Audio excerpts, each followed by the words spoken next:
ते हा होगे साड़ी के पल्लू, हाँ अब मैं हा होगे बोईर के कांटा।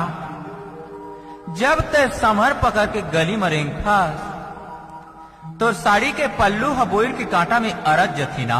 अरज जथेगा। हाँ तो जल्दी फल्दी छूटे नहीं ना। हाँ ओसने है तोर मया और मोर मया हा अरजगीस। अरजगिस अरे तोर मोर प्यार होगीस। ऐसे। तोर मोर प्यार हा अरजगी। हाँ ओही लम्हा की नोनी काय की थस।